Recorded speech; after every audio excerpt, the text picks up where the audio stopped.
Hey guys, this is Orlando with Filmatic, and as you guys know, I'm a cinematographer. In 2021, I was able to use many different brands. A lot of people ask me which one's the best. I'm gonna give you my preference for 2021. As always, the Arri for us is a classic. It's the one that we use all the time. Why? Because the color science is amazing. It's been kind of the champ for the past, 13 years. The cool thing that we were able to do this year with the Arri was that we actually were able to use it with Panavised glass. We got to go to Panavision in Dallas, and they're very welcoming. They let us use some of the primo primes. And honestly, for me, it's one of the most beautiful images we have ever shot. We were able to take that whole system, the Arri Alexa, Mini, and also the Amira, and shoot out into the desert in New Mexico. And we're also super happy that we're allowed to work with the Panavision family. So let's talk about Sony. I was able to use the FX series on a couple different projects. One of them was actually accepted into Sundance, which is pretty dope, and I can't wait to see that one get released.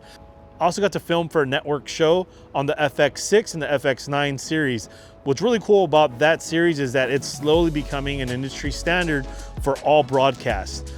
They're fun cameras, they're super light, and I was pretty surprised at how well, they just worked. And I think they almost fixed their menu system, but don't hold me to that. And then lastly, I was able to work with the Sony Venice. I actually used the Rialto setup so I can try it on a gimbal. Pretty cool setup. I haven't been able to film actually on it yet, but I got to try it out this year. Clear winner to me actually this year was the red Komodo. I mean, I've been a red baby for the longest time. I mean, it was one of the first cameras I ever had was the red one. All the way to see what it's turned into with the Komodo and now the Raptor has been crazy. And this year it's a clear winner for us. We use the Komodo almost every other week on a project, and it looks great with cooked glass. It looks great with Canon glass. I mean, you could throw anything at it, any of these cool old Super 35 lenses, and it just looks great. It works great. I've actually been shooting it more in ProRes than I have used the Red Raw, and that's because I found that I like doing ProRes workflow more than anything else.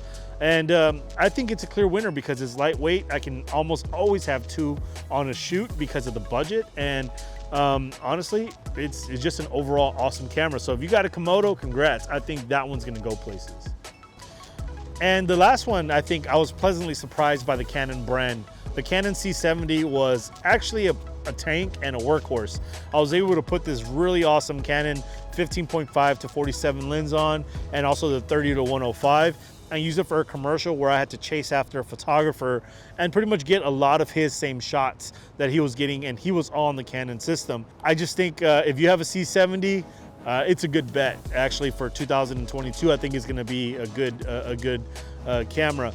I don't think it's a game changer, but it's something that you can always be safe on for sure. So once again, I just want to let you know that it doesn't matter what camera you shoot on. We're able to use any kind of camera, and we got beautiful images. It's 2022 now, and honestly, any camera that you get, as long as you're putting somewhat good glass on there, you should be able to get a pretty comparable image. I pretty much look at it as depends on how much time you want to put into post-production. Half my jobs, actually probably 90% of my jobs, is just filming and turning over the footage, so I never know what's going to happen to it. Using Arri, Sony, Canon, and Red, all of them for a lot of people seem like it's something that it's out of reach. I guarantee you'll get there. So we'll be talking soon, and once again, thanks for checking us out. We should be posting up some more content, and like, subscribe, and all that stuff. Happy shooting.